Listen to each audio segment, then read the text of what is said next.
Hey everyone, thanks for joining us for the Crosswalk Devotional Podcast.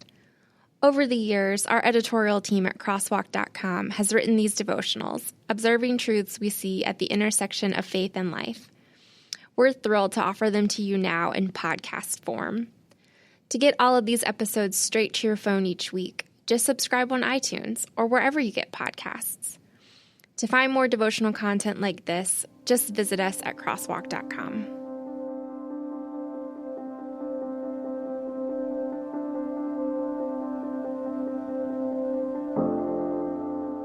Here Be Leaders, written by John Upchurch, read by Micah Ness. You wouldn't know it from the outside, but this place is full of leaders.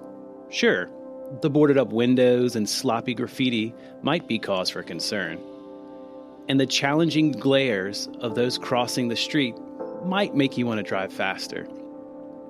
But make no mistake, church leaders, pastors, elders, and missionaries make their home here, amid the squalor, amid the sun-creased faces. I drive this way every day, up a side road that leads out of the heart of Richmond, Virginia. With all the potholes and missing concrete, you can be sure it hasn't been paved in years. This path is no shortcut, but it takes almost twice as long to get onto the interstate through the rush hour snarl. I'll take the potholes, thank you very much. I don't know the history of this area, but my guess is that it's similar to most other places that get bypassed by the major highways. Interest moved with the roads and left a fading beauty in its wake. Local restaurants filled in for chains, corner stores staggered in with bars over windows, grays and browns spread from house to house. The only touch of modernity is a sleek courthouse and expanding police station on the corner. In any case, this isn't the type of place where you'd want to have a flat tire. And that may be the very reason I had one, right there, right in the middle of the smoke-damaged houses and shattered windows.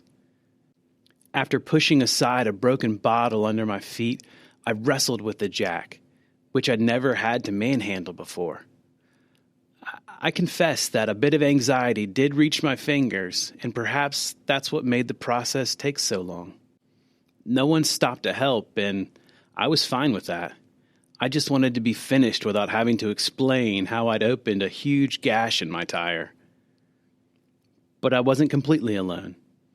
A young man strutted up the sidewalk and stopped to watch for a moment.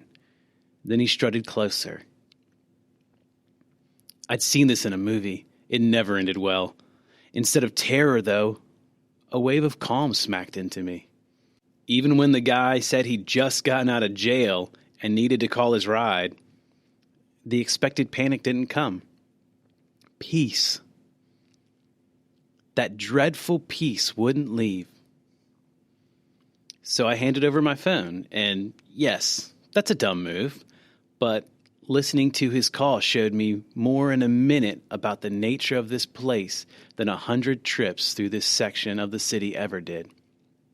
The bravado masked uncertainty. The swagger plastered over need. And me, giving him my phone to use, was probably one of the few acts of charity this guy had ever experienced. Quote-unquote good news to him was simply me getting out of my car and seeing him as a person and not a potential road hazard on the way home. Intersecting faith and life. Changing demographics from quaint corner of the city to neglected side route don't change the need. As long as people are there, the need for the gospel is there. I don't suggest you get a flat in a scary part of town, but I do think it's easy to focus only on the places where we're comfortable. We feel safer with what's familiar. That's not what Jesus did, though. He went to the places least expected to find leaders. He dusted off the despised and neglected, and he gave them a new role as fishers of people. He made crooked IRS agents into evangelists. He made prostitutes into pillars of the church. He made swearing fishermen into saintly bishops. Here be leaders, if we're only willing to look. For further reading, John chapter 13.